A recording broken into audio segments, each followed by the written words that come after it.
For Liverpool. Thank you, Mr. Speaker. This week marks two significant milestones for those of us from southwest Sydney whose lives and potential were revolutionised by the transformational leadership of former Australian Prime Minister, the Hon Gough Whitlam. Yesterday marked 11 years since Gough passed away on the 21st of October 2014.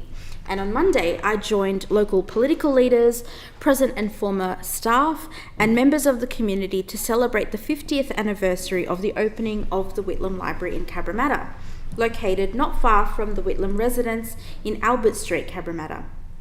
Gough Whitlam's impact on our nation was profound, but his influence is felt especially deeply in Western Sydney. He believed that government had a moral duty to expand opportunity to ensure that every Australian, regardless of their background or postcode, had access to education, culture, and the tools to improve their lives. Indeed, he was the first proponent of equity before we properly had a term for the concept. Under his leadership, Australia saw landmark reforms that opened the doors of learning to millions. His government introduced free tertiary education, expanded the TAFE system, and invested heavily in public libraries and community education. These reforms were not abstract ideals. They changed lives in very real ways, particularly in communities like Liverpool, Fairfield, and Cabramatta. Many still recall the transformative impact of being the first in their family to attend university, and I note the presence of the Minister for Vocational Education in the chamber this evening. I often speak with constituents who have a Gough story. Just last week, a long-time resident of Liverpool reflected on the fact that Gough would often pop into his parents' home on a Sunday morning for breakfast and a chat. When the Whitlam Library opened in 1975, it stood as a symbol of those values. It became and remains a cornerstone of the community. For 50 years, it has been a place of welcome and learning, a place where new arrivals could improve their English, where children could discover the joy of reading, and where families could gather to learn, connect, and grow.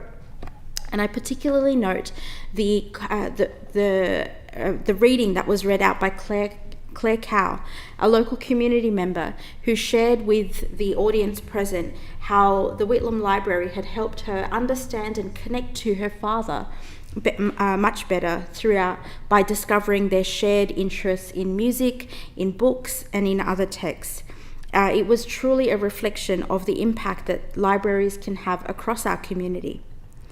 Whilst the library has evolved over the decades, its purpose has not changed.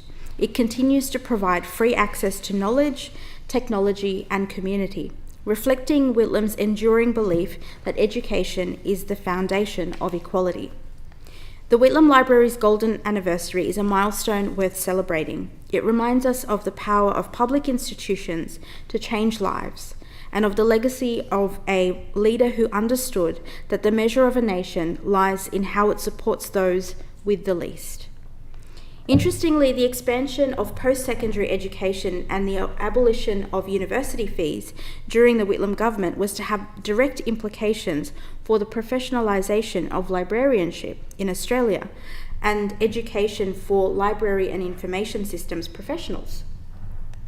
In Western Sydney, that legacy lives on in every student who walks through the library's doors, every adult who learns a new skill there, and every child who finds their imagination sparked by a book. As the Parliamentary Secretary for Digital Government, I'm acutely aware that our public libraries are commonly the only space that is freely available and accessible to many in our community, whether it is in terms of books and access to resources or in terms of access to digital infrastructure. I'm fond of saying that access to digital infrastructure is the new access to education when it comes to pursuing opportunity and pursuing one's potential. On this anniversary, we remember Gough Whitlam not only as a statesman, but as a reformer and visionary who transformed our community's access to education and culture. The Whitlam Library stands as a living tribute to his vision, a vision that continues to empower, inspire, and impact the generations that are still to come. Speaker in reply. Call the member for Monaro.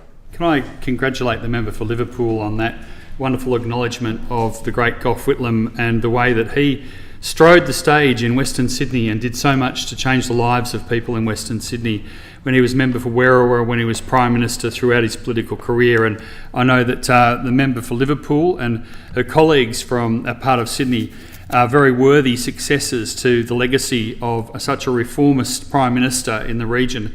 The member mentioned things like free tertiary education. I also recall that he had a big hand in getting sewage in Western Sydney in many areas where there wasn't cat's eyes on the roads, which didn't exist before the Whitlam government.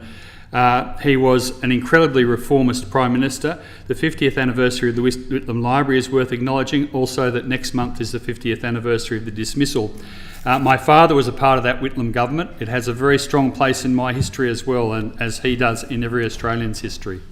Speaker.